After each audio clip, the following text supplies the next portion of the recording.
so you know how we don't have Kinetic in the summer? We are going to have Kinetic in the summer. Yeah. So it's going to look a little bit different. Exactly. Gives you guys excited 6 months in advance. So actually, we have Cole and Jessica and Cullen who will be helping me come up with something. We're going to be calling it Color Wars, and it will be all team-based, but it will not be all athletic-based. So it's kind of like how the Overnighter has a lot of teams, and you guys try to win competition. So all summer will be a competition, and you have to get points by showing up, and then the prize, we haven't figured it out, but it's going to be worthwhile. It's not going to be like a lame pizza party, but it might be. I don't know.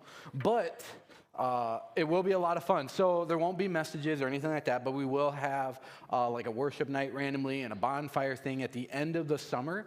But it will all be competitions. It will be a lot of fun. It'll be your team against everyone else's team, and we'll be feeding you guys every single week. So you get free food on top of it. I'm not promising like steak or anything like that. It'll probably be dollar store Aldi's hot dogs, but hey, you get something, right? Anyway, so look forward to that. We'll be unveiling more details, but we figured since it's so cold, maybe you want to hear something about summer. Thank you. One person cheered.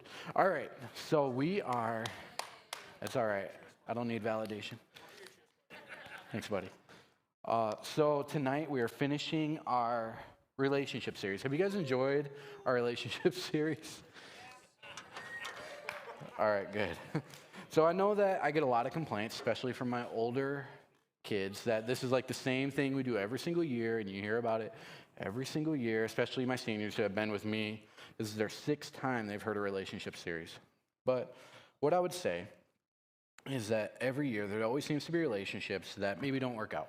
There's always something that I can see in a relationship from what maybe you guys are in with this person and vice versa, that it shows that the relationship is still needing some maturity. It still needs to be taught something. So the reason why we do this is because we want you guys to be able to feel equipped and be able to handle relationships, be able to, have healthy relationships, because I think it's so easy to have unhealthy relationships, especially as a teenager. And so this year, we tried to do something a little bit different. We realize relationships are awkward, especially talking about some of the stuff we talk about can be really awkward. And so we decided to start off with friendships. So the first week, we talked about friendships with the opposite sex and how that looks, and be able to say that friendships with the opposite sex don't have to be awkward, but the healthiness is what's important. So we talked about boundaries and kind of what that looks like, in that when you have someone of the opposite sex who's just a friend, that guys, you aren't the knight in shining armor for them. You aren't the one that needs to come to their rescue all the time. And girls, you're not the fantasy for them, that they shouldn't be trying to make you their fantasy or their thing for pleasure. And so we talked about creating solid boundaries, friendship boundaries. And then the next week, Allison and Ryan came up and they shared about dating and how dating can be awkward. And I started off by talking about a list and how on this list, when they were dating, it seemed kind of shallow. It seemed more physical than maybe meaningful. And so they talked about that, but then they also brought up boundaries and how as they changed their list to be something glorifying to God, that they started creating boundaries. But what I really loved about their story is that even though they both loved God, even though they both desired to have a relationship built on Christ, they made mistakes. And that they had to go back and reevaluate their boundaries, go back and say, hey, how do we get this back on track to Christ? Which I think is realistic, that no matter who you are, there's going to be ways you mess up in a relationship, where there may be times you say something that you regret, you do something you regret, or you think something you regret. And you have to get back to the basics of Christ and say, okay, how can we get back on track? And then last week, Jolene shared, and she shared a great message as well. And she talked about breakups and how breakups are awkward. And she talked about the beginning, middle, and end of a breakup, to where, you start off, the beginning is that talking phase. And then you realize, you're dating, and then maybe this isn't really working out. So you have to have that conversation of breaking up. And then the end was getting back to God and being able to trust in Him. And she used the analogy of a ladder, and how on this ladder, you have the relationship, and you're climbing up the rungs of a ladder, the more you're invested in this relationship. And then when the breakup comes, the higher you are on that ladder, the worse it hurts when you fall down. And that she talked about being able to get healing from God when you're falling down, when you're finally on that ground, and not being so emotionally invested in these relationships in high school. And so we kind of went through the circle of what a relationship looks like. We started off with the friends, and that I truly believe to have a healthy relationship, a healthy romantic relationship, you need to start off as friends. And I'm not talking about, oh, well, we talked on the phone one day and I knew that I really liked them, and so we're dating. Like, that's not starting off as friends. Starting off as friends means taking some time to really get to know each other. And this could be weeks, months, to where you really get to know someone. You're like, oh man, I don't have the time for that. Yeah, you do. And then the next one is that dating phase, trying to figure out, what do you like? What don't you like? Is this person really worth dating? Do they make me a better person? Do they not? And then the breakup, I would say, ultimately happens. I looked up statistics. I'm going to be honest, and I share this every single year. 98% of high school relationships in North America do not last. They end in breakups. And every year I always have the one couple that's dating in youth group, and they're like, we're going to be the ones that last. We're that 2%. And I have yet, in the 6 times I've preached this, to have that one relationship last. I will say, Josh Click, wherever he's at, he has been dating his wife for 18 years, and they started dating when they were 16. So they are that 2% anomaly, which is crazy. But that is very, very rare. And I hope that maybe your relationship is the one that'll prove me wrong, and you can come back and tell me after you graduate that your relationship is going strong. So then tonight, what that brings us to is singleness, and how singleness doesn't have to be awkward. And so that's what I've titled this. And as we talk about this, I want to relay the fact that singleness isn't awkward. Singleness isn't... Can you go back a slide? Thank you. My clicker isn't working, so sorry guys, you're gonna have to go with me here. So singleness doesn't have to be awkward. Singleness isn't a burden or a curse, but I think that society tells us that it is. And Jolene shared a statistic last week that 70% of teenagers are single right now. And then as I studied more into that, I studied high school statistics of dating. And in 1944, 22% of high schoolers had not dated anyone.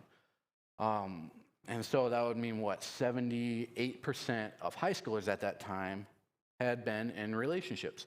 And it went on to say that I think it was like 60-something% of them were long-lasting relationships, lasting more than a year. So then move forward to 2019, that number skyrocketed to 55% of high schoolers have not been in a relationship at all. And then I think it was like 22% of high schoolers are in a long-lasting relationship, which is crazy. And so I think the culture is, or that there is a singleness culture. But I think singleness is hard. And I think that what makes it hard is that you have phrases like third wheeling or fifth wheeling. And you see your friends who are in these relationships and they've been in long relationships and you want that. You see how happy they are. Or you feel lonely at times, or you want someone to love, or you want someone to cherish you and to love you. And we look at singleness as something that is awkward. And as I studied this a little bit, there was a guy that commented on this. And he said that he went to a church, he was in his 20s, and he was looking for like a group of single people. And this church, they had a group, and they called it Pairs and Spares. And what they mean by that, it's a super weird name, but it was for couples and for people that were singles. And that really turned him off. It gave him a negative connotation about being single. Because when I think of a spare part, I think of something where if I'm building something for my wife, whether I buy it from Target or I build it from scratch. I've never built anything from scratch. So if I buy it from Target and I try to put it together, I have spare parts. And probably 10 out of 10 times that I've built something, I've never needed those spare parts. So what do? I throw them away. And I think that singleness, we view it as we're the outcast or we're that spare part. Nobody wants us. We're the ones that get thrown away. We're the ones that don't get picked to go on the dates or don't get asked to prom, or nobody really pursues us. And we see our friends in these long relationships and we haven't even had a first date yet. And we feel so left out. But that is not God's view of singleness. That is not the gift of singleness that Paul talks about. So we're going to jump into the Bible and we're going to see exactly what the Bible has to say about singleness, because I think it'll be a little bit different than maybe what we hear. And so if you can go to the next slide, we have this guy named Paul. I've talked about him quite a few times. And he is like this leader in the New Testament. He wrote the majority of the New Testament. He had this one-on-one encounter with Jesus, and then he went up to heaven and was able to like see God and see some of heaven, and he came back to earth and started multiple churches. So he is like a real prominent figure in the Bible. And so when asked about singleness, Paul actually says this in 1 Corinthians 9:5. And he says, "Do we not have the right to take along a believing wife, as do the other apostles and the brothers of the Lord and Cephas?" And so we'll stop right there. What Paul is saying here is that he is single and that he should have a right to have a wife. He should have a right to have a spouse, to be able to date, to be able to love someone. He has that right. But when talking about marriage and singleness, there's something else that he says. And so to set the scene, he's talking with this church in Corinthians. It's a church in Corinth, and they were an evil church. They were so bad. They were so weird. And they started doing some weird things. And Paul is addressing them, and specifically he's addressing marriage and divorce. And he's saying, you know what, you really shouldn't be getting divorced and just doing whatever you want and cheating and stuff like that. But then he talks about the single people. And so if you can go to the next slide. He says this in 1 Corinthians 7, verses 7 and 8. "I wish that all of you could live as I do, unmarried. But the truth is, all people are different, each gifted by God in various and dissimilar ways. To those that are unmarried or widowed, here's my advice. It is a good thing to stay single as I do. If they do not have self-control, they should go ahead and get married. It is much better to marry than to be obsessed by sexual urges." And so Paul, what he does here is he says something that is so unique, something that maybe society doesn't say, something that I don't even think the churches really preach about enough. And so I'm going to highlight it. And it says in that first part, it says, "I wish that all of you could live as I do, unmarried, single. But the truth is, all people are different, each gifted by God in various and dissimilar ways." Singleness is a gift. Singleness isn't a burden. It's not something that is evil. It's not something that is that spare part where you're just thrown to the side. Paul says that this is a gift, that it is something given by God, that this is an opportunity. And I want to clear up that Paul isn't saying all people should be single, that singleness is for every single person, because in reality, God created us for relationships. In the beginning, God created Adam, and then he said, it's not good for someone to be alone, so let me create a wife, a mate, a soulmate for them. And so that's what he did. And then Jesus, when he even looked at creation, he desired a relationship, and so he created humanity to have a relationship with God. And then even when he created all of you, whether it be 12, 13, 14, 15, 16, 17 years ago, whatever it may be, he created you for a relationship with him. So God is all for relationships. But Paul is saying that if you're single in this time, this is not a curse. This is a gift from God. And so he goes on to say later on in this book that actually singleness, there's a difference between being married and single. And when you're married, you have to worry about what the other person's doing. Or if you're in a relationship, you have to worry about the other person. There's a concern. There's a responsibility. When you're single, you don't have that. Well, for example, I'm married and I can't do some of the things I used to do when I was single. For example, if I want to just leave the apartment one day and just go out, and I'm just going to go for a drive, and I'm not going to come home for a few days because I want to drive to Texas, see some of my old family. And if I don't tell my wife, that's going to be really bad news for me. That won't go so well. But I have to tell my wife where I'm going. I have to let her know, like, hey, I'm going to be doing this. I'm going on a road trip. Is this okay? Because there's a responsibility. There's a concern, not a control thing. Or just like if one day, I say, hey, I want to get up. I want to move to Africa because I want to do missions over there. I want to help the people. I want to be invested. So I'm just going to take 10 grand out of our savings. I'm just going to move there for a year. Again, that will not go well with my wife. I haven't talked to her. I haven't, settled that with her. But if I'm single, I don't really have that responsibility. I don't have to say, you know what, I have to tell somebody. I don't have to say that. I don't have to tell anybody where I'm going. I can just say, hey, I'm going to take some vacation time. I'm going on a trip. I'll be good. Boys, how I'm going to relate this to you, let's say you're hanging out with your friends, your guy friends. You guys are playing video games. For those of you that are in a relationship, you probably already know where I'm going. You let your girlfriend know, I'm playing video games with my boys. they seem to send you a text right when you're playing video games. It's like they know. And so you have that responsibility to respond back. And girls, if they respond back while they're playing video games, they love you. Because I'm telling you, it is an amazing concept that boys do not text back when they play video games. So if you get one that texts back when they're playing video games, that's true love. Same with the girls. If you're having your girls' night, and you guys are doing whatever girls do, I don't know. But let's just say that you're doing some amazing fun stuff with your girls, and you're in a relationship. Your boyfriend may be a little bit insecure, and he may text you, hey, I know I haven't said it yet, but I love you, and I just want you to know I love you. Because they're kind of insecure. And so you have a responsibility or a sense to like, hey, I'm going to text you back. I'm not at the L word yet, but, that's cool. And there seems to be this responsibility or this basically a standard to do things if you're in a relationship. And so when you're single, what Paul is saying, you don't have that. And what you can do is you can lean on God more. You can be someone that is involved and has hobbies and invest in the church and is able to, put God first. Because I think what happens, especially in high school relationships, is that when you're in a relationship, you tend to cut everybody off. So you have your girlfriend or your boyfriend. You had all your friends, but now this one person gets every single ounce of your time. Because you have to text them, and then you have to see them, and then you have to think about them, and you have to, send little voicemails or Snapchats, whatever it may be, and they start taking all your time. And you start cutting off friends, and then you start cutting off God because you don't really need to read your Bible. Once you found that special man or that special girl, you're good. And so you start cutting off people. You start doing things that maybe you shouldn't do. But when you're single, you are able to focus on God. You're able to keep God first. You're able to do things you couldn't do if you're in a relationship. So that's what Paul's saying here. And so that's Paul, the guy who basically wrote the majority of the New Testament. And the other guy that I want to talk about is Jesus. He's kind of a big deal in the Bible as well. And if I could summarize the Bible in one statement, it is a going back and coming again to God. So we turn our back on God, then we come back to God. That's basically the whole Bible in a nutshell. And Jesus was kind of that piece that really brings us back to God. And so the whole Bible is about Jesus and just what he did for us. It basically leads up to Jesus dying on a cross and saving us. And so you have Jesus, who is the central point of all Christianity. And he was single as well.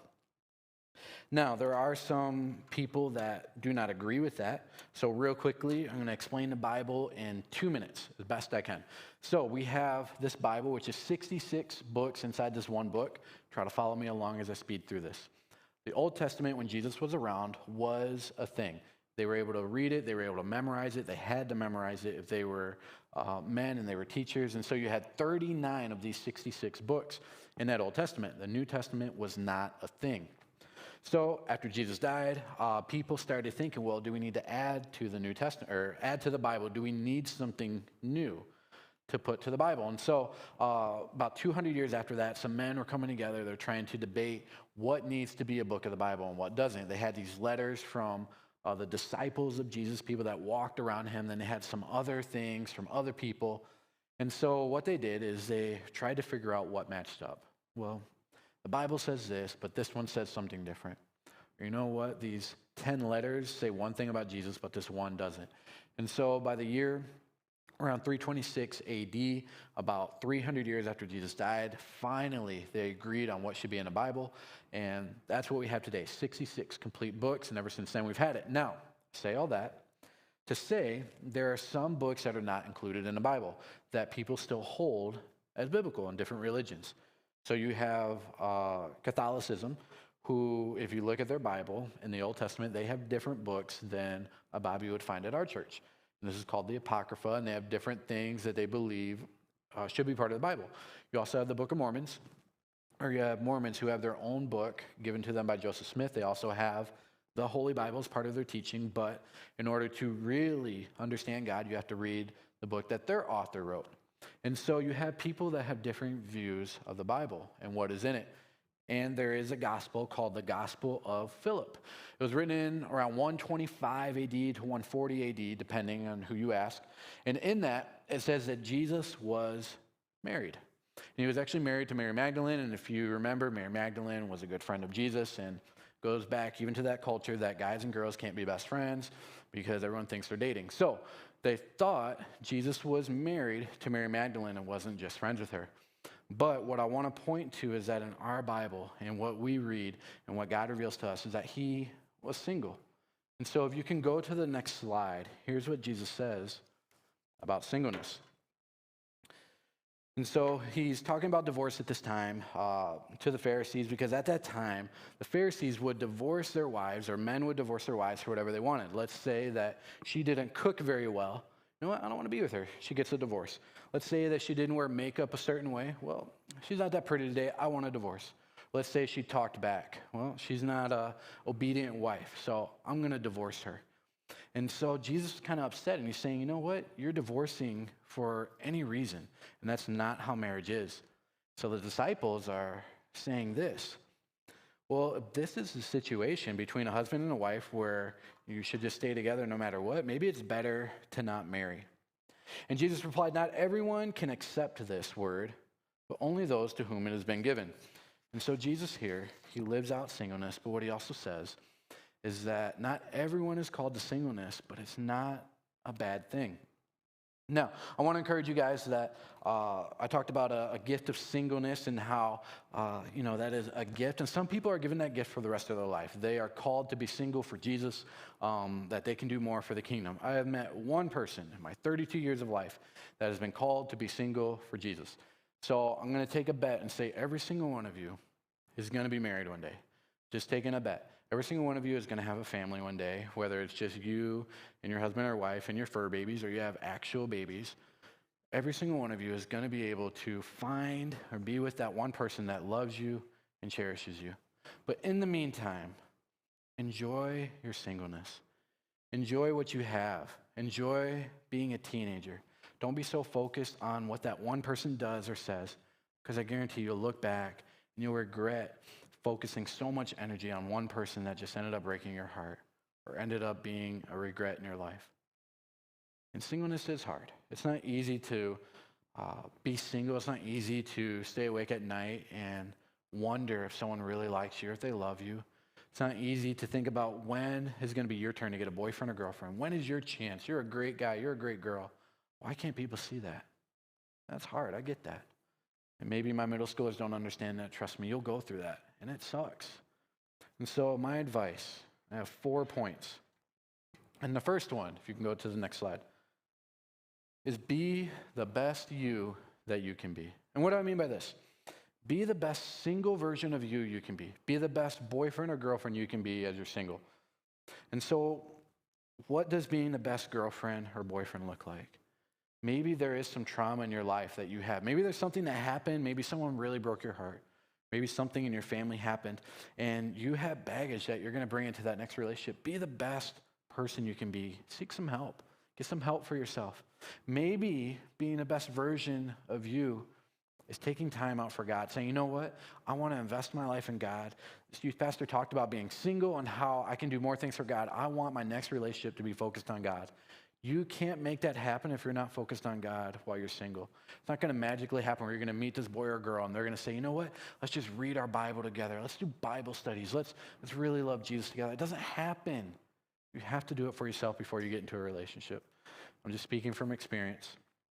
The next point would be, as we go to the next slide, is get rid of expectations of dating when hanging out with friends. Now, I see this a lot where, you'll get invited to hang out with some friends, and you see a pretty girl, you see a handsome guy, and you're like, oh, man, I'd really love to get their Snapchat. I'd really love to start talking to them. Oh, maybe they like me. Oh, they're really good looking. And so don't go into friendships, and we talked about this that first week, with the expectation of dating. Have fun. Create memories as a teenager. Not everything is about dating. Not everything is about hooking up. Not everything is about being in a relationship. Your worth isn't valued in a relationship. Your worth is valued by God. So be free. Have fun. Be a teenager, because trust me, once you're an adult, you're going to look back on your teenage years and wish you could get them back. Be happy now. Be happy in who you are. Be confident in who you are as a woman or man. Don't worry about the relationship. Don't worry about if someone likes you. You are going to find somebody. Statistics show that. You will find somebody. Someone will find you and they will value you. But for right now, 98% of you, if you get into a relationship, will end. Don't go through the heartbreak now. Wait until you're ready. Enjoy being a teenager. Focus on life. The next one is lean on God in the hard times.